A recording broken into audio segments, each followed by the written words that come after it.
Gündem dışı ilk söz, Suriye, Filistin ve Doğu Türkistan'da yaşanan insani konular ile ilgili söz isteyen Diyarbakır Milletvekili Cuma İçten'e aittir. Buyurun Sayın İçten.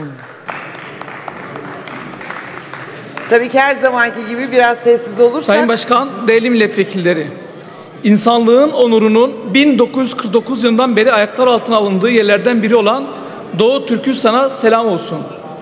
Korkakların 1946 yılından beri işgal ettiği, zulmettiği, yürekli insanların ise bu zulme canlarını ortaya koyarak şehadete yürüyen, mücadele veren ve ilk kıblemiz Selahaddin Eyyubi'nin fethettiği Filistin topraklarına selam olsun.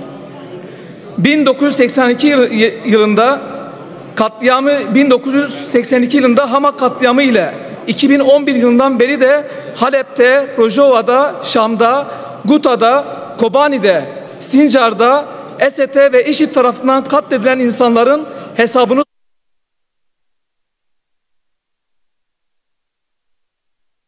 Sayın konuşmada bir dakika mikrofon kapandı galiba. Bir ses verebilir misiniz?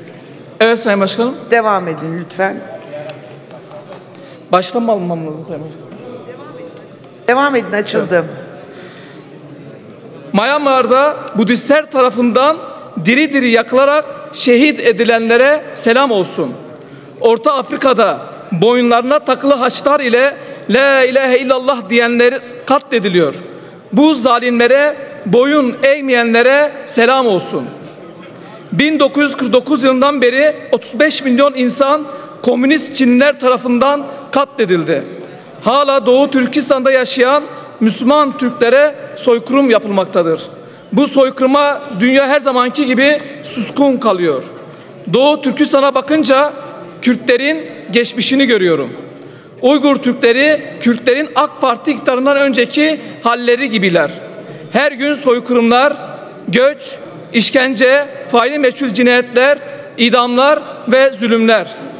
Bir Kürt olarak onları en iyi anlayan bizleriz. Sadece bu yıl 260 Uygur Türk'ü kurşuna dizilerek şehit edildi. Tayland'da 300 kişi tutuklu. Eğer bunlar iade edilirse bunlar da kurşuna dizilecekler. Yakın zamanda Kaşgarlı'da 3000 kişi şehit edildi. İsrail'deki terörist hükümet namusumuza, dinimize saldırmaya devam ediyor. Gençler de geçenlerde ilk kıblemiz Mescid-i Aksa'ya saldırıda bulundular. Namaz kılmayı yasakladılar. Kirli zihniyetleri yetmedi, kirli ayaklarıyla secde ettiğimiz mekanlara ayak bastılar. Ey zalim Siyonistler, Mescid-i Aksa'ya saldıran deccallar, aklınızı başınıza alın. Bu bize savaş açmak demektir. Ey zalimler, siz camilerimize saldırırken biz sizin ibadet yerlerinizi onararak size tokat vuruyoruz. Bizim dinler ile bir kavgamız yok. Selahaddin Kürdü'nün insanlığı öğrenmemiş iseniz onun torunları olan bizlerden hala öğrenebilirsiniz. Suriye'de mezhep savaşı devam etmekte ve insanlık onuru öldürülmektedir.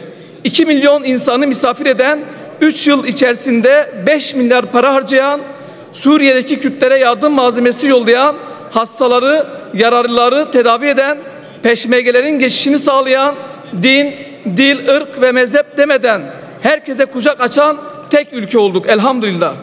Suriye'de yaşayan Türkmenlere akrabalık ve tarihsel bağlardan dolayı yardım yapılması ne kadar doğruysa aynı şekilde Suriye ve Kobani'deki Kürtlere de yardım yapılması o kadar doğrudur. Yeni Türkiye'de yaşayan herkesin dünyanın başka bir ucundakiler ile akrabalığı hepimizin akrabalığıdır. Suriye'de unutmayın ki kadim olan yalnızca halkın kendisidir. Dünya coğrafyası üzerinde mazlum insanların kanı her geçen yıl daha fazla akmaktadır. Deccallar, dehaklar her geçen gün daha fazla acımasız olmakta ve kan içmeye doymamaktadırlar. Devlet eliyle terör işleyen ülkelerin sayısı artarken insanlıktan nasibini alamayanlar bunu izlemekten zevk almaktadırlar. Ey bu duruma sessiz kalan kahrolasıcı dünya! Ey bu duruma her gün ekranları başında izleyip suskun kalanlar! Ey sevgiden, barıştan yoksun Nemrutlar!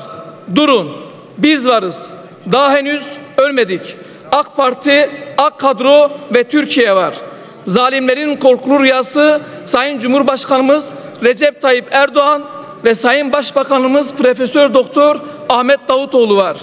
Kalbimizde Allah, dilimizde Kur'an, elimizde Hazreti Ali radıyallahu anhu'nun kılıcı oldukça, referansımız Resulullah oldukça, güneş batıdan doğuncaya dek zalimlere karşı elif gibi dik, mazlumlara karşı vav gibi mütevazı. Teşekkür ederim Sayın İçten.